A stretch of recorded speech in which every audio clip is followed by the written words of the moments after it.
প্রিয় দর্শক, Nitol Tata news hour extra অনুষ্ঠানে আজকে আপনাদের সবাইকে স্বাগত জানাচ্ছি আমি মাসুদুল হক। সহযোগিতা রয়েছে ক্যাম্ব্রিয়ান স্কুল অ্যান্ড কলেজ এবং আলোক হেলথ কেয়ার অ্যান্ড হাসপাতাল। গাজায় হামলা বন্ধের দাবিতে যুক্তরাষ্ট্রে শুরু হওয়া বিক্ষোভ ছড়িয়ে পড়েছে ইউরোপেও, এবং ইউরোপে এই বিক্ষোভ দমনে শক্তি প্রয়োগের ঘটনা ঘটেছে। ইউরোপের বিভিন্ন বিশ্ববিদ্যালয়ে নতুন করে বিক্ষোভরত কয়েকশো শিক্ষার্থীকে আটক করা হয়েছে। বিশ্ববিদ্যালয়গুলিতে আইনশৃঙ্খলা বাহিনীর সঙ্গে ছাত্রদের সংঘর্ষ হয়েছে। আমরা এই গাজা বা ইসরায়েল পরিস্থিতি নিয়ে আজকে আলোচনা করব। আলোচনা করার জন্য আমাদের সঙ্গে স্টুডিওতে উপস্থিত রয়েছেন সাবেক পররাষ্ট্র সচিব তৌহিদ হোসেন এবং রয়েছেন জাহাঙ্গীরনগর বিশ্ববিদ্যালয়ের সাবেক উপাচার্য অধ্যাপক আনোয়ার হোসেন, এবং আমরা যুক্তরাষ্ট্র থেকে যুক্ত হচ্ছি ইন্ডিয়ানা ইউনিভার্সিটি ইন্ডিয়ানাপলিসের পিএইচডি শিক্ষার্থী মাহমুদুল হকের সঙ্গে। স্যার, আপনাদের তিনজনকে আজকে আলোচনায় স্বাগত জানাচ্ছি। স্যার, আমরা আলোচনা শুরু করব। আমরা একটু যুক্তরাষ্ট্র থেকেই ঘুরে আসি, তাহলে আমাদের আলোচনাটা অনেক সহজ হবে। মাহমুদুল হক, আপনি নিশ্চয়ই আমাকে শুনতে পাচ্ছেন যে আমরা জানি যে গত 17ই এপ্রিল থেকে যুক্তরাষ্ট্র ইসরায়েল বিরোধী বিক্ষোভ হয়েছে এবং বিভিন্ন জায়গায় সেটা ছড়িয়ে পড়েছে। এটা আসলে শেষ পরিণতিটা কোন দিকে যাচ্ছে? আসলে শেষ পরিণতি আমি বলতে পারবো না, কিন্তু একটি জিনিস আমি অবশ্যই বলতে পারবো, সেটা হচ্ছে সচেতনতাটা কিন্তু এই আন্দোলনগুলোর মধ্যে বাড়ছে আমেরিকার সাধারণ জনগণের প্রতি।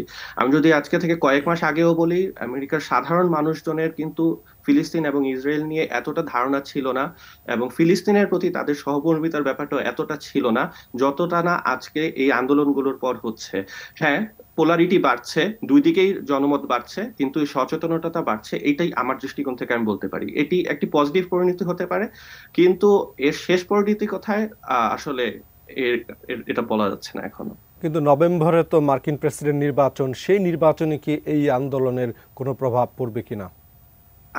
সামষ্টিকগতভাবে এটির একটি প্রভাব পড়বে, কারণ আপনি যদি দেখেন বাইডেনের যে ভোট ব্যাংক আছে তার একটি বড় অংশই কিন্তু মুসলিম এবং প্রোগ্রেসিভ উইং থেকে আসে। তো সেই উইং এর কিন্তু এই আন্দোলনের প্রতি সম্পূর্ণভাবে সমর্থন আছে। এছাড়াও আজকে বাইডেনের নিজের দলের এই প্রোগ্রেসিভ উইং যেখানে এই সমর্থন দিচ্ছে, আবার একইভাবে আমেরিকার ভোটের যে রাজনীতি সেটাতে ইসরায়েলের যে একটি প্রভাব আছে, দুই দিক থেকে আমি বলবো বাইডেন একটি সমস্যায় আছেন, এবং এর একটি মানে খারাপ পরিণতি বাইডেনের জন্য হতে পারে এই নির্বাচনের পর। এবং আপনি যেটা বললেন যে বিশেষ করে আরব আরব ভোট এবং মুসলিম ভোট যেগুলি আছে সেই ভোটগুলো আসলে বাইডেন গত নির্বাচনে পেয়েছিলেন। এইবার যদি সেই ভোটাররা ভোট কেন্দ্রে না যান, তাহলে তো বাইডেনের জন্য একটু দুঃসংবাদ হতে পারে, এরকম একটা আশঙ্কা করা হচ্ছে সংবাদ মাধ্যমে আমরা দেখতে পাচ্ছি।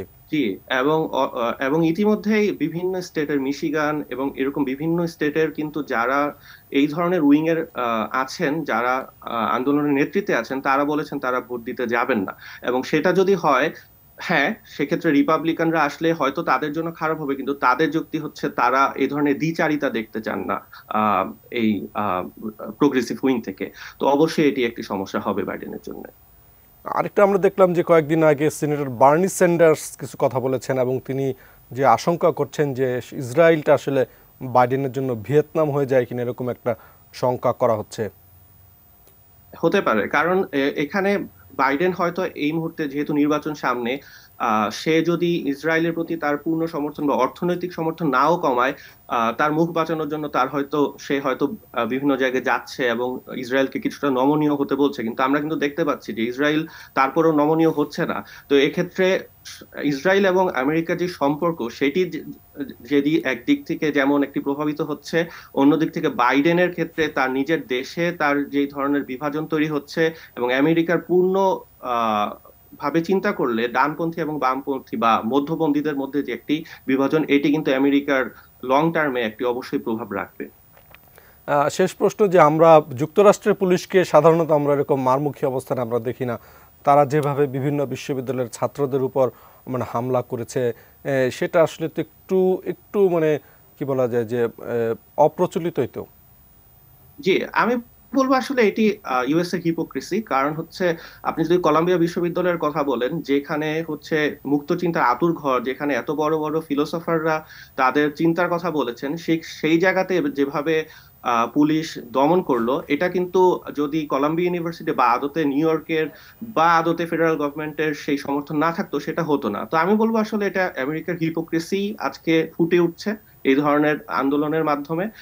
যখন কিনা সেটা ইউএস এর বিপক্ষে যাচ্ছে, তখন তারা শক্ত হাতে দমন করছে এবং এটাই আমি আসলে বলবো। জি, ধন্যবাদ মাহমুদুল হক, আপনাকে অশেষ ধন্যবাদ। আমরা স্যার আমরা আবার আপনাদের সঙ্গে আমরা একজন দর্শক আছেন, আমরা ফোনটা নিচ্ছি। হ্যালো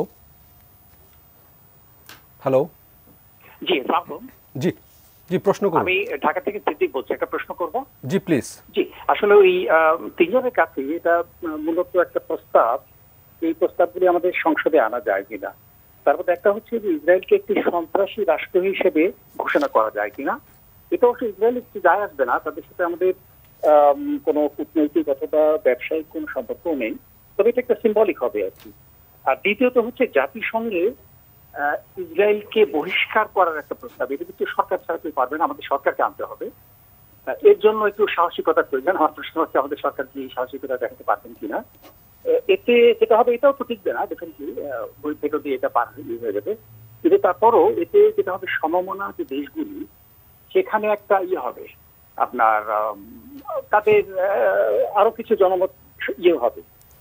আর দ্বিতীয়ত হচ্ছে যেটা বেশি আমি মনে করি কার্যকর এবং খুব বেশি প্রয়োজন ছিল, একটু বলিনি, সেটা হচ্ছে যে রাফাতে একটি জাতিসংঘের অধীনে শান্তিরক্ষী বাহিনী পাঠানো উচিত। এই প্রস্তাবটাও সরকারকে আনতে হবে জাতিসংঘ। জি, অশেষ ধন্যবাদ, অশেষ ধন্যবাদ। আমরা স্যার আপনার কাছে যেতে চাই যে স্যার সব মিলিয়ে স্যার যুক্তরাষ্ট্র এবং ইউরোপে ইসরায়েল বিরোধী বিক্ষোভটা আসলে কোন দিকে যাচ্ছে? ধন্যবাদ। আমি ইচ্ছা করলে এই প্রশ্নের উত্তরও দিতে পারি, জি যদি বলেন। দেখুন, একটু আমার কথাটা খারাপ শোনাবে, কিন্তু বাস্তবতা হচ্ছে যে ফিলিস্তিনের কিন্তু আরব, এবং ইসরায়েলের বিপক্ষে আমাদের যে গত 54 বছরের বা 53 বছরের যে অবস্থান, ইসরায়েল কিন্তু মনে রাখুন আমাদেরকে স্বীকৃতি দিতে চেয়েছিল একদম প্রথমে, কিন্তু আমরা সেটা গ্রহণ করিনি, এবং সেটা সঠিক সিদ্ধান্ত ছিল তাজউদ্দিন সাহেবের। তো তারা কিন্তু আরব, তাদের প্রথম দায়িত্ব কিন্তু আরবদের তাদের ভালোটা দেখা, আমাদের না। এটা ভালো শোনাক না খারাপ শোনাক, কিন্তু কথাটা সত্য, নির্মম বাস্তবতা এটা, নির্মম বাস্তবতা এটা। আরবরা কি কেউ কিছু করছে? কেউ কিছু করছে না। কাজে আমরা আগ বাড়িয়ে গিয়ে এখানে আমাদের তো কিছু সামর্থ্য নেই আসলে কিছু করার মতো। আরবদের কিছু সামর্থ্য আছে বড় বড় রাষ্ট্রগুলির, তারাই কিছু করছে না, বা করলেও সেটা দেখা যাচ্ছে না। ইসরায়েলকে এবং সেটা করলে অনেকটা অর্থবহ হবে। হ্যাঁ, আমরা কিছু করতে গেলে আমরাই পশ্চিমের শত্রুতে পরিণত হব বা ইসরায়েলের শত্রুতে পরিণত হব, কিন্তু আসলে ফিলিস্তিনিদেরকে আমরা কোনো সাহায্য করতে সত্যিকার অর্থে টোকেন হয়তো সাহায্য করা যাবে। আমরা যেটা করতে পারি, যেটা আমরা যদি এই কিছু ডেমনস্ট্রেশন হয় সেটা ঠিক আছে, সংহতি জানাতে আমরা পারি। যখন কোনো ভোটিং হবে অবশ্যই আমরা ইসরায়েলের বিপক্ষে এবং ফিলিস্তিনদের পক্ষে ভোট দেই সবসময়, সেটা আমরা বজায় রাখবো। কিন্তু আমি মনে করি না যে আউট অফ দি ওয়ে গিয়ে আমাদের কোনো কিছু করার প্রয়োজন আছে। আমরা যদি ওআইসি কোনো পদক্ষেপ নেয় আমরা সেটাকে সমর্থন করে যাব, আরব বিশ্ব থেকে যদি কোনো প্রস্তাব আসে সেটাকে আমরা সমর্থন করে যাব। কিন্তু আমি মনে করি না যে আমাদের কোনো আগ বাড়িয়ে নিজে বড় কোনো উদ্যোগ নেওয়ার প্রয়োজন আছে বলে আমি মনে করি না। আমার মনে হয় 3 প্রশ্নের একই উত্তর। জি না স্যার, আমি বলছি যে যুক্তরাষ্ট্র এবং ইউরোপে যে বিক্ষোভটা হচ্ছে এটা আসলে কোন দিকে যাচ্ছে? এটা আসলে দেখুন, এই ধরনের বিক্ষোভ বিভিন্ন ইস্যুতে কিন্তু চিরদিন হয়ে আসছে ইউরোপের বিশ্ববিদ্যালয়গুলোতে, এবং সেটাকে সবসময়ই যতক্ষণ না তারা, আমি ইউরোপে ছিলামও কিছুদিন ছাত্রাবস্থায় মানে চাকুরির পরে ছাত্রাবস্থা, তো এই ধরনের বিক্ষোভ কিন্তু সবসময় যে কোনো ইস্যুর উপরে প্রত্যাশিত এবং টলারেটেড, সবসময় এক ধরনের এটাকে ভালো দৃষ্টিতেই দেখা হয় যে হ্যাঁ, ইয়াংরা এই বিষয়গুলো সামনে নিয়ে আসবে এবং তারা বিদ্রোহী ভাব দেখাবে এবং বিদ্রোহ করবে, এটা কিন্তু সবসময় ওয়েলকাম ছিল। এবং বিশ্ববিদ্যালয়গুলি তো আসলে ভিন্নমত প্রকাশিত স্থান, মুক্ত বুদ্ধির চর্চা। আপনি যদি এই প্রচলিত সব ধারণা নিয়েই থাকেন বিশ্ববিদ্যালয়ে, তাহলে তো বিশ্ববিদ্যালয়ের মূল যেটা উদ্দেশ্য সেটাই ব্যাহত হবে। এবার যেটা বিশেষত্ব দেখা যাচ্ছে সেটা হলো যে কোনো ভায়োলেন্স না হওয়া সত্ত্বেও কিন্তু পুলিশ মানে রাষ্ট্র ভায়োলেন্ট হচ্ছে। এটার কারণ আসলে আমাদেরকে বুঝতে হবে, সেটা হলো যে সরকারিভাবে সব দেশেই ইসরায়েলের কিন্তু প্রচণ্ড ধরনের একটা সমর্থন আছে। এটা কিছু ধরুন জার্মানির ক্ষেত্রে আছে তাদের অতীতের কারণে, তারা একটু বেশি সেন্সিটিভ ইসরায়েলের যে কোনো বিষয়ে। আর মার্কিন যুক্তরাষ্ট্রে আমাদেরকে মনে রাখতে হবে যে ইসরায়েলি লবি খুবই শক্তিশালী, এবং ইসরায়েলি লবিকে এটা সাধারণভাবে বলা হয় যে ইসরায়েলি লবিকে অসন্তুষ্ট করে কেউ কোনো ইলেকশনে জিততে পারবে না। এখন বাইডেন সাহেব উভয় সংকটে পড়েছেন, তিনি ইসরায়েলি লবিকেও পুরোপুরি খুশি করতে পারছেন না, আবার তার যে গতবার তিনি কিন্তু জিতেছিলেন, আমি একটা হিসাব করে বের করেছি যে শুধু মুসলিম ভোটে জিতেছিলেন, কারণ 4টে ব্যাটল গ্রাউন্ড স্টেট যেখানে মুসলমানদের সংখ্যা খুব বেশি না, 5%, কিন্তু সেখানে উনি 1%, 1.5% জিতেছেন, এবং সেই রাজ্যগুলির দুটো যদি খালি হাতছাড়া হয়ে যেত তাহলে কিন্তু উনি জিততেন। এবং যেটা বলা হচ্ছে যে স্যার, যে জর্জিয়া, অ্যারিজোনা এবং উইসকনসিন এই 3টে রাজ্যে 44,000 ভোটের ব্যবধানে তিনি জিতেছেন, এবং সেখানে নাকি আরব এবং ইয়াং ভোটার, অনেক মুসলিম ভোটারও 2 লাখ কাছাকাছি এরকম, তারা ওখানে 4%, 5%, কিন্তু উনি জিতছেন 1%, এবং আরব মুসলিমরা তো সবাই তাকে ভোট দিয়েছে, প্রায় সবাই, অল্প কিছু যদি আপনি বাদ হতেন। কাজে এবার তিনি আসলে এই নিয়ে বেশ বিপদে আছেন বলে আমি মনে করি। আর এটা কোথায় যাচ্ছে এটা কিন্তু আমি বলতে পারবো না, কারণ এটা নির্ভর করবে যে আগামীতে কী দাঁড়াচ্ছে। একটাই শুধু ছোট লক্ষণ যেটা, সেটা হলো যে এত কিছুর পরেও বাইডেন কিন্তু অন্তত এই বোমা পাঠানো বন্ধ করেছেন আপাতত। এটা একটা ইন্ডিকেশন হতে পারে যে হয়তো উনি এক ধরনের আলাপ আলোচনার মাধ্যমে হয়তো এটা করেছেন, একেবারে এককভাবে করেছেন বলে আমার মনে হয় না। এবং আজকে যেটা আমরা খবর পেলাম যে বলছে যে রাফা যদি ইসরায়েল হামলা করলে তাহলে যুক্তরাষ্ট্র ইসরায়েলকে অস্ত্র দেবে না, এরকম একটা ঘোষণা। এবং এইটার পরে ইসরায়েল বলছে যে কেউ পাশে না থাকে প্রয়োজনে তারা একাই লড়বে। হ্যাঁ, এটা ইসরায়েল বলে নাই, আসলে ইসরায়েলের প্রধানমন্ত্রী বলেছেন। ইসরায়েলের ভিতরেও কিন্তু প্রচুর মানুষ আছে যারা আসলে এই মতের সাথে একমত না, এবং মার্কিন যুক্তরাষ্ট্র ইহুদি সম্প্রদায়ের মধ্যে প্রচুর মানুষ আছেন কিন্তু যারা আসলে ফিলিস্তিনিদের এই দুরবস্থাকে সমর্থন করছেন না, ইসরায়েলের এই বাড়াবাড়িটাকে সমর্থন করছেন না। তো এইভাবে দেখা একটা ছোট্ট ডেভেলপমেন্ট কিন্তু লক্ষণীয়, সেটা হলো যে 3টা বা 4টা ইউরোপীয় দেশ ফিলিস্তিনকে রাষ্ট্র হিসেবে স্বীকৃতি দেবে অলরেডি ঘোষণা করেছে, দেবে। এটা একটা বড় তফাৎ কিন্তু হতে যাচ্ছে, এটা কিন্তু এই পর্যন্ত কেউ করেনি। স্যার, আপনার কাছ থেকে একটু শুনতে চাইবো যে স্যার, আপনি দীর্ঘদিন আপনার বিশ্ববিদ্যালয়ে শিক্ষকতা করেছেন, যুক্তরাষ্ট্রের বিশ্ববিদ্যালয়গুলোতে এরকমভাবে শক্তি প্রয়োগ করা এটা আসলে কি নজিরবিহীন কিনা, অনেকে তাই বলছেন। যুক্তরাষ্ট্রের যে প্যালেস্টাইনের পক্ষে, কিংবা এভাবে না বলি যে গাজাতে যে গণহত্যাটা হচ্ছে এবং বিশ্ববিদ্যালয়গুলোতে যে গবেষণা হয়, যে গবেষণার একটা বড় অর্থ আসে ইসরায়েল থেকে কিংবা তাদের যারা বিভিন্ন কোম্পানিগুলো সেগুলো থেকে, সেই গবেষণার যায় সামরিক খাতে বিভিন্ন অস্ত্র, এবং সেগুলোতে লাভবান হয় ইসরায়েল। তো এবারে যে ছাত্রছাত্রীরা যে আন্দোলনটা করছে সেখানে একটা হচ্ছে গণহত্যার বিরুদ্ধে এবং প্যালেস্টাইনের স্বাধীন একটা প্যালেস্টাইন রাষ্ট্রের পক্ষে, এবং এর সাথে কিন্তু যুক্ত আছে যে তারা বলছে যে সেই যে অর্থায়ন যে ইসরায়েল করে সেগুলো বন্ধ করে দাও, আমরা সেই গবেষণা চাই না, যে গবেষণার ফলে আর্মামেন্টস মানে মারণাস্ত্র, এবং সেগুলো ব্যবহৃত হচ্ছে সাধারণ মানুষের উপর, শিশুর উপর, নারীদের উপর। এটা একটা বড় বিষয় হিসেবে এসছে। আমি অবাক হয়ে দেখলাম যে এই যে আমেরিকাতে যে অনেকগুলো বিশ্ববিদ্যালয়, প্রায় 200-র কাছাকাছি শুরু হয়েছে কলাম্বিয়া থেকে, এবং আমি সেই মাহমুদুল হকের কথা শুনছিলাম, খুব ভালো লেগেছে। এই যে এই তরুণ সে নিশ্চয়ই সেখানে পড়াশোনা করে, হয়তো পিএইচডি করছে স্যার। পিএইচডি করছে, এবং তাকে আমি অভিনন্দন জানাই, তার কথাগুলো মনোযোগ দিয়ে শুনেছি, এবং সে কলাম্বিয়ার কথা বলেছে। তা এখন এই কলাম্বিয়া বিশ্ববিদ্যালয়টা হচ্ছে প্রায় 270 বছর আগে এটা প্রতিষ্ঠিত, এবং খুবই একটা স্বনামধন্য একটা বিশ্ববিদ্যালয়। এবং যদিও এটা একটা প্রাইভেট বিশ্ববিদ্যালয়, কিন্তু মুক্ত চিন্তা, মুক্ত বুদ্ধির চর্চা সেখানে হয়ে আসছে শুরু থেকে। এবং ওই যে একটা পুলিৎজার প্রাইজ দেওয়া হয় আমাদের সাংবাদিকতার জন্য, সেটা কিন্তু এই বিশ্ববিদ্যালয় থেকে। যাই হোক, এখন এবারে কিন্তু খুবই শান্তিপূর্ণ এই আন্দোলনটা ছিল। তারা টেন্ট বসিয়েছে মাঠে, এবং শেষ পর্যন্ত অবশ্যই একটা ভবন তারা দখল করেছিল, কিন্তু এটা হচ্ছে সেই ভবন, সেটা হচ্ছে সেই 60-এর দশকের শেষের দিকে, ওটাও কিন্তু কলাম্বিয়া বিশ্ববিদ্যালয় থেকে শুরু হয়েছিল, যেটা হলো আপনারা দিয়েছেন আজকে বাইডেনের ভিয়েতনাম। এই ভিয়েতনাম বিরোধী যুদ্ধের বিরুদ্ধে দাঁড়িয়েছিল প্রথম কলাম্বিয়া বিশ্ববিদ্যালয়, এবং সে সময় কিন্তু অনেক বেশি কি বলা যায়, যদি বলেন ভায়োলেন্ট স্টুডেন্টরা ছিল, তারা ভায়োলেন্ট, এবং সেখানে তারা ভবন দখল করে রেখেছে।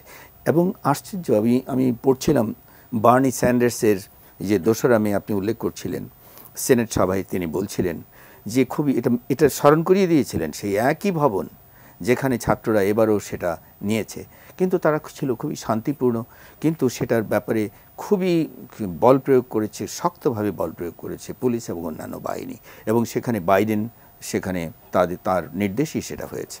এর সঙ্গে একটু কথা বলে রাখি, আমাদের দেশে আমি তো জানি না, আমাদের মাননীয় প্রধানমন্ত্রীর প্রতি আমরা 2007 সালে তো কারাগারেই গেলাম, কিন্তু তিনি যখন সেই সাংবাদিক সম্মেলনে সেই পুলিশের এই যে বাড়াবাড়ি দেখে বলছিলেন যে বলে দিচ্ছেন তাহলে আমরাও করি, আমি তো তাদেরকে ধৈর্য ধরতে বলছি, এই কথাটা শুনে খুব একটু মনটা খারাপই হয়েছে। বরঞ্চ তিনি যদি বলতেন যে এই যে ছাত্রদের উপরে যে পুলিশের নির্যাতন সেটা বন্ধ করা হোক, তাহলে আগে যেমন কথাবার্তাগুলি বলছেন, যাই হোক সেটা একটু বললাম। কিন্তু কথা হচ্ছে আরেকটা কথা বলি, ভিয়েতনাম যুদ্ধের সময়ে সেই সময় নাপাম বোমায় তারা পুড়িয়ে দিচ্ছে, ধ্বংস করে দিচ্ছে ভিয়েতনাম, কার্পেট বম্বিং হচ্ছে। এই নাপাম বোমা যারা করতো ডাও কেমিক্যালস, আমি আমেরিকাতে পার্ডু ইউনিভার্সিটিতে ছিলাম, তো ডাও কেমিক্যালসের কথা আমি জানি, এবং তারা সেখানে সেই সময় ছাত্ররা ডাও কেমিক্যালস বন্ধ করে দিতে হবে, দখল করে নিয়েছিল প্রায় সেটা। সুতরাং সেই ইতিহাসগুলো আছে। আমাদের তৌহিদ সাহেব বলছিলেন যে কথাগুলো আমি একটু বিনয়ের সাথে আপনার সাথে একটু ভিন্ন মত বলবো, সেটা হচ্ছে যে আপনি বলছেন যে এই যে আরব দেশগুলো মুসলমান তারা, এবং তারা আরব, তাদের তো কথা হচ্ছে সবচেয়ে প্রথম তাদের জন্য যাওয়া, কিন্তু সেখানে আমরা দেখলাম জর্ডান এবং ইজিপ্ট, তারা তো সেই যে যখন ইরান থেকে এবং যৌক্তিকভাবে তারা যখন সেই তাদের ড্রোনগুলি পাঠাচ্ছিল সেগুলো আগেই সেখানে থামিয়ে দিয়েছে সেই দুটো মুসলিম দেশ। কিন্তু কথাটা হচ্ছে সেটা নয়, সীমান্ত কিন্তু খোলা নাই, সীমান্ত খোলে না, কিন্তু কথা কিন্তু সেটা নয়। কেন নয়? এটা কি বাংলাদেশ কি? আমাদের এটা হলো বাংলাদেশের মুক্তিযুদ্ধের বাংলাদেশ, এবং সেই মুক্তিযুদ্ধের বাংলাদেশ পথ দেখাতে পারে। এমনটা কি ছিল না যে what Bengal things today India things tomorrow? কেন আমরা এটা বলতে পারি না what Bengal things today world will think tomorrow? সেটাই তো আমরা মনে করি, কারণ এই দেশটা তো 30 লক্ষ মানুষের জীবন দানের মধ্য দিয়ে এই দেশ, একটা মুক্তিযুদ্ধের মধ্য দিয়ে দেশ। এই দেশ মানুষকে পথ দেখায়, পৃথিবীকে পথ দেখায়। আমরা সেই রকম বাংলাদেশ চাই, এবং সেই জন্য এই যে ভদ্রলোক যিনি বললেন তিনি কতগুলো আমাদের জন্য বলছেন যে এটা করা যায়, আমি প্রত্যেকটার সঙ্গে একমত, প্রত্যেকটার সঙ্গে। এটাকে সন্ত্রাসী রাষ্ট্র হিসাবে ঘোষণা করা হোক আমাদের পার্লামেন্ট থেকে, এবং যেখানে আপনি দেখছেন আমাদের তৌহিদ সাহেব আরও কয়েকটা কথা বলছেন যেটা খুবই সত্য, যে আজকে ছিন্ন করছে তারা ইসরায়েলের সাথে সম্পর্ক ছিন্ন, কলম্বিয়া যেমন, দক্ষিণ আমেরিকার আরও দেশ। আমি দেখলাম যে এই যে আরও বিভিন্ন বিশ্ববিদ্যালয় তাদের সাথে যে চুক্তিগুলি করেছিল, গবেষণা চুক্তি, যে চুক্তির ফলাফল যাচ্ছে গণহত্যায়, সেগুলো তারা বন্ধ করে দিচ্ছে। সুতরাং এই যে আন্দোলনগুলি, এটা শুধু যে ওই দেশে হয়, বিভিন্ন সময় হয়, এটা এইভাবে বললে হবে না। সেই দেশে হয় এবং সেটার একটা প্রভাব অবশ্যই পড়ে। যেমন সেখানে ফ্রান্সে একই সময় কিন্তু ফ্রান্সে হয়েছে, 68 সনের মে মাসে সেখানে হয়েছে, এবং তারপরে সেখানে দেখেন ডে গল কি লিজেন্ডারি লিডার, নির্বাচনে জিতেছেন, কিন্তু তারপরে তার পতনও হয়ে গেছে সেই ফ্রান্সের সেই ছাত্র আন্দোলনের মধ্য দিয়ে। স্যার, আমরা নিশ্চয়ই এই বিষয় নিয়ে আরও আলোচনা করবো। প্রিয় দর্শক, আমরা একটা বিজ্ঞাপন বিরতিতে যাচ্ছি, বিরতির পর ফিরে আসছি আমাদের অনুষ্ঠানে।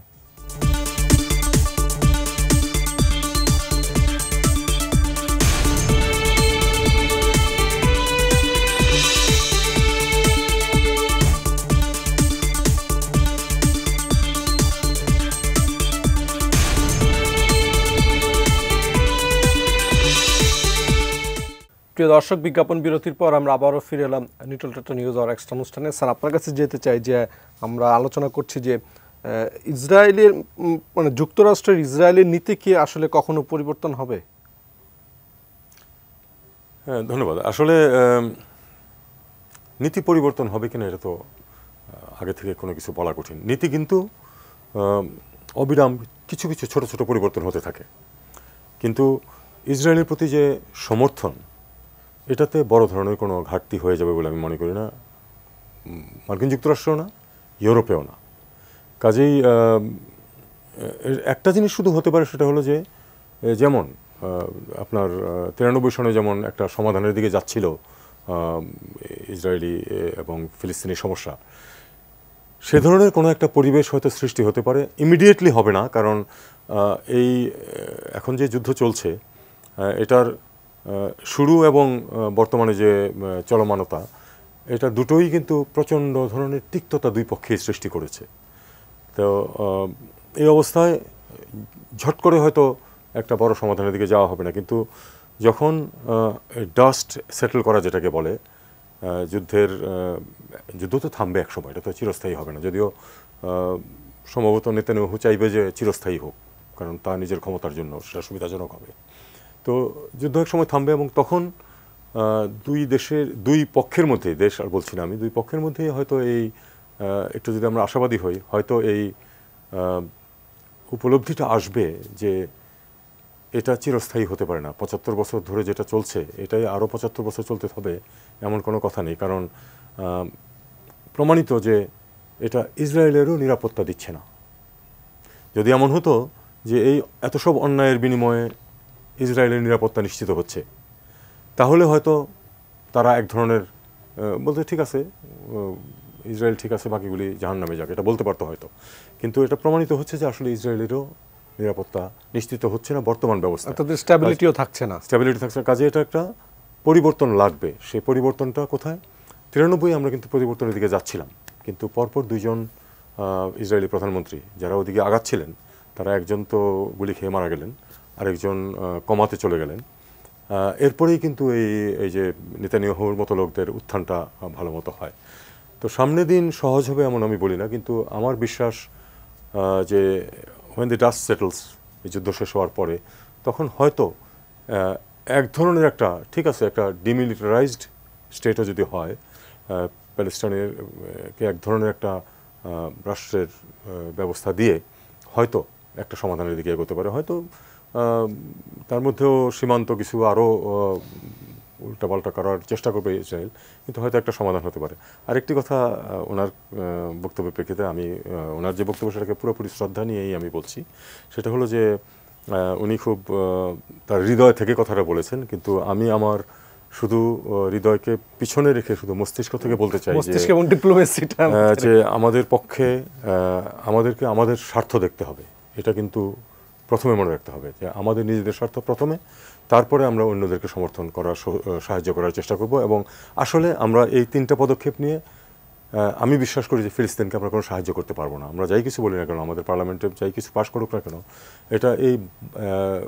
এটা কোনো সত্যিকার অর্থে ফিলিস্তিনের কোনো সহায়তা আসবে না। এবং বরং আমাদের বিশেষ করে যারা এখানে পশ্চিম, যেটা ইউরোপ এবং আমেরিকা, দুটোই আমাদের জন্য অত্যন্ত গুরুত্বপূর্ণ। কাজে সরাসরি তাদের সাথে কোনো কনফ্রন্টেশনে যাওয়ার আমাদের প্রয়োজন আছে বলে আমি মনে করি না।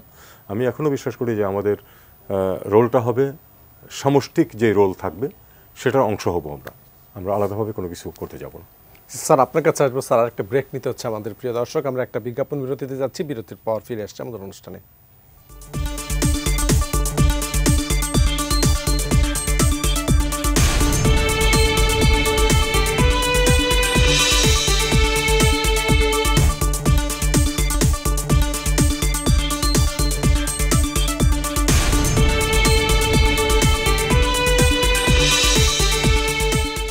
প্রিয় দর্শক, বিজ্ঞাপন বিরতির পর আমরা আবারও ফিরে এলাম নিউট্রাল টাটা নিউজ আর এক্সট্রা অনুষ্ঠানে। একজন দর্শক আছে, ফোন নিচ্ছি আমরা। হ্যালো, আসসালামু আলাইকুম। জি বলুন। খসরু বলছিলাম কাউখালী পিরিজপুর থেকে। জি, আমার সাবেক সচিব মহোদয়ের কাছে ছোট্ট করে দুটি প্রশ্ন।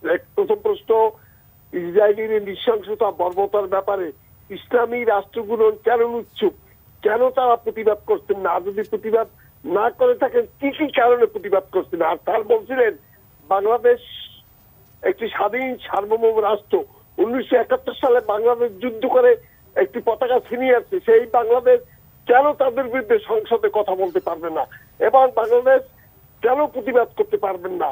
এই বিষয়ে স্যার একটু বলছিলেন যে আমাদের করার মতন কি সামর্থ্য নাই? বাংলাদেশ তো অনেক কিছু করেছে, তার সংসদে।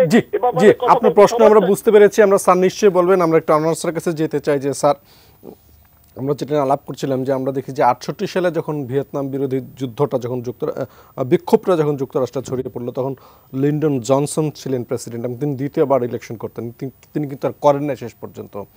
এবং বাইডেনকে নিয়েও কিন্তু সেই শঙ্কাটা কিন্তু অনেকেই করছেন যে এই ইসরায়েলের অর্থাৎ এই ইসরায়েলের যুদ্ধটা তার জন্য একটা কাল হয়ে যায় কিনা, এরকম একটা আশঙ্কা কিন্তু এখন চারদিক থেকেই কিন্তু হচ্ছে, যে যেহেতু উনি আরব এবং মুসলিম ভোট পেয়েই তিনি কিন্তু নির্বাচিত হয়েছিলেন। এই কথাটা আমি বলবো এটার সম্পর্কে, কিন্তু তার আগে আপনি যে প্রশ্নটা আমাদের তৌহিদ হোসেন সাহেবের কাছে করেছিলেন যে আমেরিকান পলিসির মধ্যে কোনো পরিবর্তন হচ্ছে কিনা এই ছাত্র আন্দোলনের মধ্য দিয়ে, সে ব্যাপারে আমি খুব সংক্ষেপে দুটো কথা বলি, এবং সেটাও বার্নি স্যান্ডার্সের যে বক্তৃতা সেটাই আমি পড়েছি, এবং সেখান থেকে দেখলাম যে সেখানে সমীক্ষাগুলো দিচ্ছেন তিনি, এবং কিভাবে সেই সমীক্ষাগুলো দেখা যাচ্ছে যে মতামত, জনমত কিভাবে পরিবর্তন হয়ে যাচ্ছে। যেখানে আগে এই যে প্যালেস্টাইন, স্বাধীন প্যালেস্টাইন, তাদের পৃথক রাষ্ট্র এবং সেখানে তাদের উপর যে গণহত্যা হচ্ছে, এই সব ব্যাপারগুলিতে খুব বেশি চিন্তাভাবনা যেখানে ছিল না, এখন তারা, এই ছাত্ররা কিন্তু সামনে নিয়ে এসছে এগুলো, এবং তারা সেগুলো ভাবছে এবং সেখানে পরিবর্তন হচ্ছে। সুতরাং আমার কথাটা হচ্ছে নিশ্চিতভাবে এগুলির একটা ফলাফল আছে এবং সেই পরিবর্তন হচ্ছে। এবং যেখানে বাইডেন, যেটা তৌহিদ হোসেন সাহেব বলেছেন যে তিনি একটা কিন্তু শিপমেন্ট বন্ধ করে দিয়েছেন, যে অস্ত্র, যে সেই অস্ত্র আমাদের অস্ত্র সেখানে সিভিলিয়ানদের মানে নিরস্ত্র মানুষের উপর ব্যবহার হবে, সেটা আমরা চাই না, এই কথা তিনি বলছেন। এবং সামনের যে নির্বাচন, সেই নির্বাচনকে সামনে রেখে যেখানে তার ভোটে এই মুসলিম ভোটগুলো পেতে হবে, সেখানে তার কিছু পরিবর্তন দেখাতেই হবে, এটা হচ্ছে একটা কথা।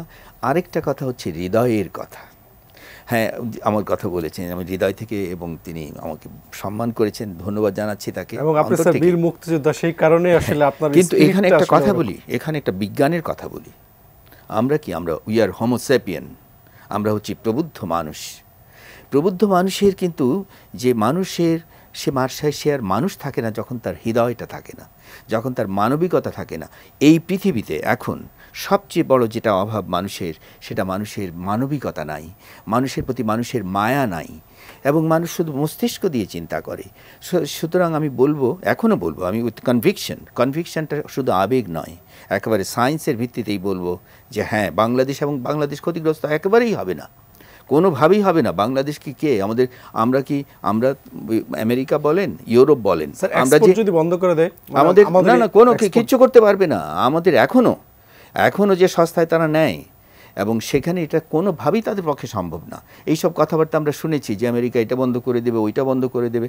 আমাদের মাননীয় প্রধানমন্ত্রী কিন্তু এই ব্যাপারে শক্ত কথাও বলেছেন। ওই বাংলাদেশের ব্যাপারে তো এই নির্বাচনের আগে খুবই শক্ত অবস্থান নিয়েছিলেন। কিছুই তো হয়নি বাংলাদেশের, কিছু সমস্যা, সুতরাং সেই দিক কোনো সমস্যা নাই। এবার আসি পরের কথাটা, যে আপনার প্রশ্নটা ছিল যে, আমার প্রশ্ন হচ্ছে স্যার যে এই যে মানে বাইডেন কি বিপদে পড়তে যাচ্ছেন কিনা? বাইডেন তো কিন্তু একটা দেখুন, দুজন আছেন, একজন হচ্ছেন ট্রাম্প, এবং ট্রাম্পও শেষ পর্যন্ত নির্বাচন করতে পারবেন কিনা সেটাও আমরা কিন্তু জানি না। ইতিমধ্যে একটা শুনানি চলছে, সুতরাং সেখানে তিনিও করবেন কিনা এগুলি কারা ঠিক করে? এখানে সেগুলো ঠিক করার যারা আছে তারাই ঠিক করবেন। সুতরাং কি বাইডেন কি ট্রাম্প, তাদের মধ্যে পার্থক্য কিন্তু খুব বেশি নেই, একেবারে মুদ্রার উপর।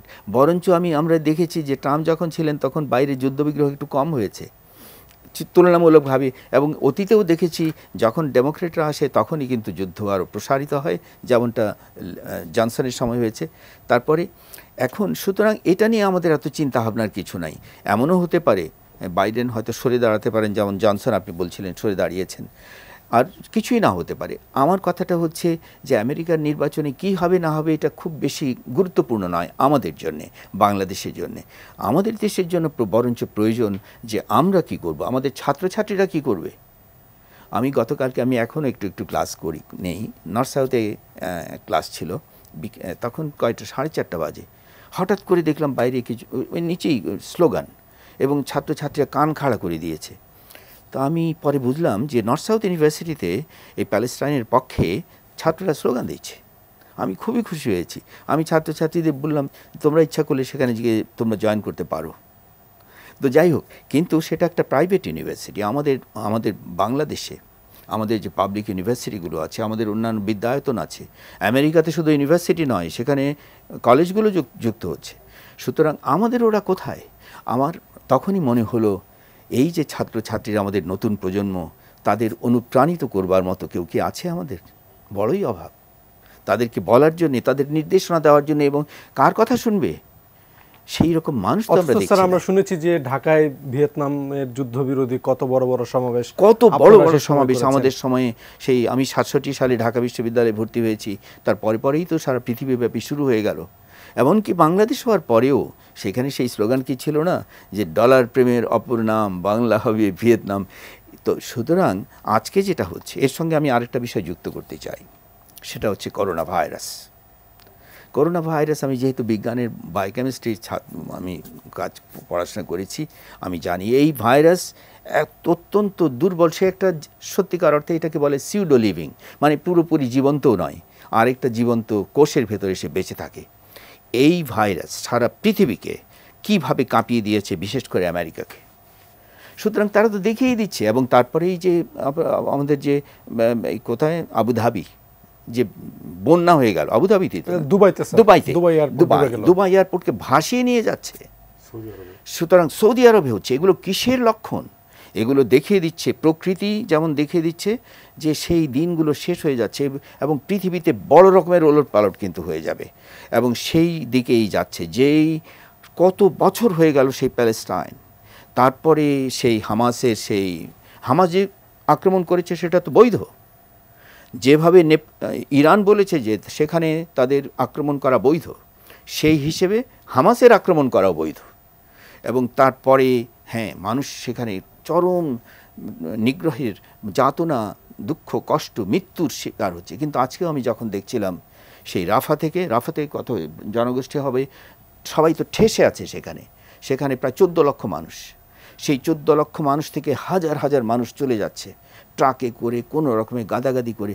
কিন্তু সেই সময় দেখছিলাম যে শিশুরা আছে, তারা মনে করছে তারা কি কোনো পিকনিকে যাচ্ছে নাকি, তখনও হাসি মুখ আছে আর বাবার চোখ দিয়ে পানি পড়ছে। এই ছবিটা দেখলে স্যার আপনাদের মুক্তিযুদ্ধের কথা মনে পড়ে। এবং তখনই স্যান্ডার্স বলেন সিএনএনকে যে তোমাদের ক্যামেরাগুলো সেই কলম্বিয়া থেকে সরিয়ে দিয়ে তোমরা সেটা দেখাও, গাজাতে কী হচ্ছে, শিশুদের উপর কী হচ্ছে, হাসপাতালে কী হচ্ছে, সেইগুলো দেখাও তোমরা।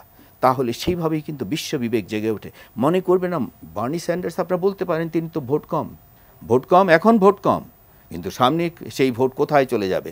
এবং সারা ইউরোপ জুড়ে এখন, ইউরোপে কি হচ্ছে, ইউরোপীয় ইউনিয়ন তারা বলছে স্বাধীন প্যালেস্টাইন রাষ্ট্রের পক্ষে তারা সিদ্ধান্ত নিচ্ছে অথবা নেবে।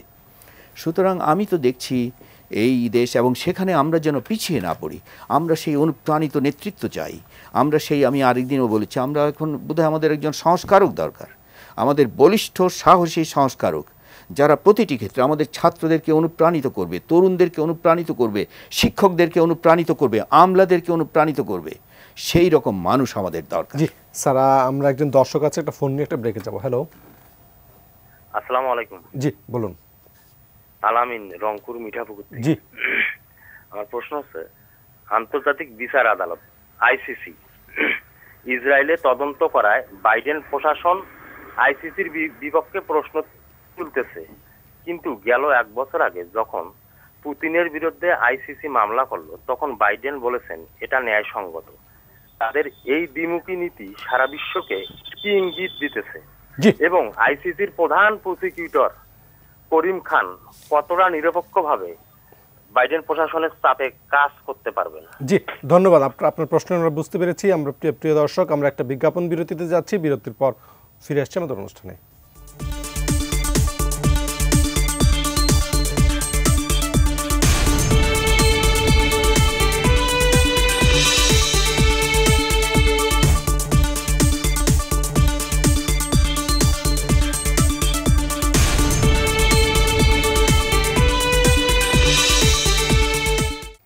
প্রিয় দর্শক, বিজ্ঞাপন বিরতির পর আমরা আবারও ফিরে এলাম নিউজ আর এক্সট্রা অনুষ্ঠানে। স্যার, আপনার কাছে যেতে চাই যে বিরতির আগে দুজন দর্শক প্রশ্ন করেছিলেন যে মুসলিম রাষ্ট্রগুলো নিশ্চুপ কেন? মুসলিম রাষ্ট্রগুলো নিশ্চুপ কারণ মুসলিম রাষ্ট্রগুলো তাদের যে গোষ্ঠী স্বার্থ, দেখুন, যখন কোনো দেশের যারা ক্ষমতাসীন তারা যখন তাদের জনসাধারণের উপর নির্ভরশীল থাকে তাদের ক্ষমতা, তখন কিন্তু তারা জনসাধারণের যেই অভিমত, যেই বিশ্বাস, সেটাকে গুরুত্ব দেয়, তাদের পালসটাকে গুরুত্ব দেয়। হ্যাঁ, পালসটাকে গুরুত্ব দেয়। কিন্তু আমরা জানি যে এই দেশগুলিতে যে দেশগুলির কথা আমরা বলছি আরব রাষ্ট্রগুলিতে সেটা কোনো অস্তিত্ব নেই। বহুদিন পরে একজন নির্বাচিত হয়েছিল মোহাম্মদ মুরসি, তাকে তো সরে যেতে হয়েছে এবং তাকে মৃত্যুবরণ করতে হয়েছে জেলখানায়। কাজেই যেই গোষ্ঠীগুলো এই দেশগুলিতে ক্ষমতায় আছে তারা তাদের অস্তিত্ব রক্ষার জন্য একটা জিনিস মনে রাখতে হবে, সব সময় কিন্তু দেশের স্বার্থের চেয়ে গোষ্ঠীর স্বার্থ প্রাধান্য পায়। আমরা যেটা যদিও বলি যে মানে সবার আগে দেশ, এটা সত্য কথা না, এটা বাস্তবে এর উল্টোটা আসলে। কাজেই তারা তাদের গোষ্ঠীর স্বার্থ দেখছে এবং গোষ্ঠীর স্বার্থ তাদের টিকে থাকার জন্য তারা পশ্চিমের উপর নির্ভরশীল, পশ্চিমের সমর্থনের উপর নির্ভরশীল এবং বাই এক্সটেনশন ইসরায়েলের সমর্থনের উপর নির্ভরশীল অনেক ক্ষেত্রেই। কাজেই তারা সরাসরি তার বিরোধিতা করতে পারছে না। হয়তো তারা ভিতরে ভিতরে কিছু চেষ্টা করছে, কিন্তু সরাসরি বিরোধিতা করা তাদের গোষ্ঠী স্বার্থের বিরুদ্ধে, এই কারণে তারা এটা করছে না। মানে এটা যাওয়ার কি মানে গোষ্ঠী স্বার্থের বিরুদ্ধে যাওয়ার কি সৎ সাহসটা মানে আরবের রাষ্ট্রনেতাদের নাই? না, নাই এবং থাকার কথাও না, কারণ তারা তাদের অস্তিত্ব রক্ষার জন্য সর্বাত্মক চেষ্টা করবে। আরেকজন দর্শক স্যার প্রশ্ন করলেন যে আইসিজির যে তদন্ত হচ্ছে দুইটার ব্যাপারে, একটা হচ্ছে যে রাশিয়ার ব্যাপারে যুক্তরাষ্ট্র গট দি কোশ্চেন। ব্যাপারটা হলো যে যিনি প্রশ্নটা করেছেন অত্যন্ত যৌক্তিক প্রশ্ন করেছেন। যুক্তি দিয়ে পৃথিবী চলে না, পৃথিবী চলে শক্তি দিয়ে, ন্যায়ানুগতা দিয়ে চলে না। এখানে পিওরলি যেহেতু রাশিয়ার সাথে দ্বন্দ্ব আছে কাজেই তারা ওইটাকে সমর্থন করছে, আর যেহেতু ইসরায়েলের সাথে দ্বন্দ্ব নেই কাজেই তারা এটার বিরোধিতা করছে। Plain and simple. এটা আমরা যতই ন্যায়পরায়ণতার কথা বলি না কেন, আন্তর্জাতিক ব্যবস্থা কোনো ন্যায়ানুগতার ভিত্তিতে চলে না, আন্তর্জাতিক ব্যবস্থা চলে শক্তির ভিত্তিতে। স্যার আপনার কাছে আবার একটু আসতে চাই যে একই প্রশ্ন, যে মুসলিম রাষ্ট্রগুলো আসলেই কেন নিশ্চুপ? অনেক ক্ষেত্রেই আমি তৌহিদ হোসেন সাহেবের সঙ্গে একমত। বা ওয়াইসি কোথায়? হ্যাঁ, ওয়াইসি। সুতরাং ওয়াইসির কথাতে আমরা সমর্থন করব। উনি যে বলছিলেন সে আসলে এগুলির আমাদের কোনো প্রয়োজন নেই, সেগুলি ওয়াইসি আছে কিনা এখন অনেকে জানেই না এখন। কিন্তু কথাটা হচ্ছে সেখানেও কিন্তু পরিবর্তন হচ্ছে এবং আমেরিকার সবচেয়ে অ্যালাই মানে সবচেয়ে কাছের যে বন্ধু সেটা হচ্ছে সৌদি আরব। সেখানেও যখন এই যে ওর নাম কি যুবরাজ সালমান, মোহাম্মদ বিন সালমান, দেখেন ইতিমধ্যে ইরানের সাথে তাদের বৈঠক হয়েছে, ইরানের সঙ্গে তাদের সম্পর্ক উন্নয়ন হচ্ছে এবং সেখানে তারা স্বাধীনভাবে বেশ কিছু পদক্ষেপও নিচ্ছে।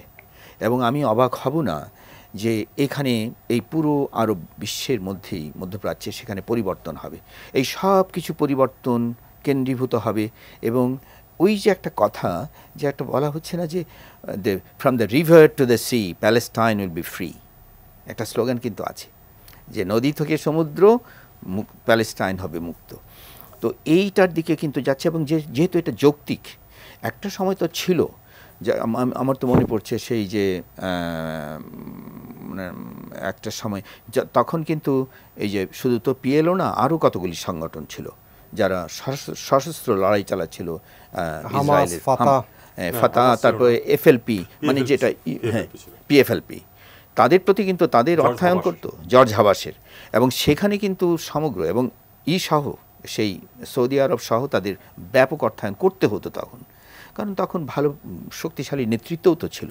নাসের ছিলেন তখন মিশরে, এবং তখন জর্ডানের যে বাদশাহ তিনিও কিন্তু তাদের যে 73 সালে যে যুদ্ধটা দেখেন, ইজিপ্ট মানে মিশর, সিরিয়া এবং জর্ডান তারা তো করেছিল। সেই অবস্থার দিকে ধীরে হলেও কিন্তু একটা পরিবর্তনের হাওয়া কিন্তু লেগেছে, কারণ এই পরিবর্তনগুলোর তো হতে হয়। আর অন্য দিক দিয়ে দুর্বল হচ্ছে কিন্তু পশ্চিমা বিশ্ব, আমেরিকা হ্যাঁ এখনও 1 নম্বর তারা, কিন্তু সেই অবস্থা তো যে তারা চ্যালেঞ্জের মুখে আছে, সুতরাং সেই অবস্থার দিকেই তারা যাচ্ছে। আমাদের যদি একটু সময় থাকে তাহলে আরেকটু কথা বলবো, সময় তো আর খুব বেশি নাই। সেটা হচ্ছে আমি আজকে একটা ছোট্ট একটা ভিডিও ক্লিপ পেয়েছি, এবং সেই ভিডিও ক্লিপটা এসছে আমার যে পূর্বধলা এবং সেখানে আমার যে ইউনিয়ন সেখানকার একটা স্কুল, বাইঞ্জা স্কুল, হাই স্কুল। এই স্কুলটা কিন্তু খুবই, আমি নিজেও সেখানে গিয়েছি, ছাত্রছাত্রীদের সামনে বক্তৃতা করেছি। আমি একটু খবর পাঠিয়েছিলাম যে এই যে প্যালেস্টাইনের গাজাতে যে মানুষের গণহত্যা হচ্ছে, তোমরা কিছু করতে পারো না।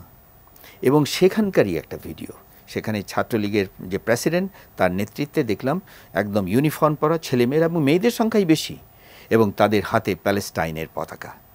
এবং তারা সেখানে যে কথাগুলো বলছে, তাদের যে বক্তৃতাও শুনলাম, সেটা হচ্ছে এটাই আমি মনে করি সারা বাংলাদেশে ছড়িয়ে পড়তে পারে। এবং অন্যদিকে আরেকটা চিত্র বলেই আমার কথাটা শেষ করব, সেটা হচ্ছে আমাদের ওখানকার যে এমপি আছেন, যে আহমদ হোসেন, আওয়ামী লীগের, তিনি কিন্তু একজন সাংগঠনিক সম্পাদক, এবং তার পক্ষ থেকে কি বলে সন্ত্রাসীরা এই যে যারা আজকে এই প্রোগ্রামটা করলো তাদের উপর আক্রমণ হয়েছে গত 26শে মার্চে যখন তারা ফুল দিতে গিয়েছিল। আমি কথাটা বলে রাখলাম এই জন্যে যে এই বাংলাদেশে যে এই ব্যাপারগুলো যে হচ্ছে সেটার দুটো চিত্রই আমি দেখালাম। সুতরাং একদিকে যেমন আমাদের সেই উন্মুখ হয়ে আছে আমাদের সেই নতুন প্রজন্ম ভালো কিছু করার জন্য, আর অন্যদিকে যাদের ভালো কিছু করা উচিত, যারা একটা নির্বাচনে যেভাবেই নির্বাচন হোক নির্বাচিত প্রতিনিধি, তারা যদি কিছু না করেন তাহলে কি হয়? নিশ্চয়ই করবেন স্যার। আমরা শেষ করব, আপনি 30 সেকেন্ডে যদি কিছু বলতে চান বলতে পারেন। না, তেমন কিছু আসলে না। সেটা হলো যে পরিবর্তনের একটা আবহ সৃষ্টি হচ্ছে সমস্ত পৃথিবীতেই। একজন এর একটা ক্লিপ আমরা একসময় দেখেছিলাম যে ইজ ইট ওয়ার্থ, এই যে 30,000 মতো মানুষ তখন মারা গেছে এই আক্রমণের ফলে। সে বলেছিল যদি 1 লক্ষ লোকও মারা যায় তবু এটা ওয়ার্থ, কারণ এটা পরিবর্তন নিয়ে আসবে। একটা কথা শুধু, সেটা হলো যে যদি এই ঘটনা না ঘটতো তাহলে সম্ভবত ইসরায়েলের সাথে সৌদি আরবের ইতিমধ্যে সম্পর্কটা হয়ে যেত, কূটনৈতিক সম্পর্কটা হয়ে যেত, এবং অনেক মিটিংও হয়েছে আমরা যেটা দেখলাম, যে সেটা কিন্তু ফিলিস্তিনিদের বিপক্ষে যেত। স্যার অশেষ ধন্যবাদ আপনাদের দুজনকে। আমরা আশা করব যে একটা পরিবর্তন নিশ্চয়ই হবে, ফিলিস্তিনিদের ভাগ্য আসলে খুলবে, আমরা সেই প্রত্যাশা রেখেই আমাদের আজকের অনুষ্ঠান আমরা এখানে শেষ করছি। আপনারা ভালো থাকুন, সুস্থ থাকুন, এটি নিজের সঙ্গেই থাকুন।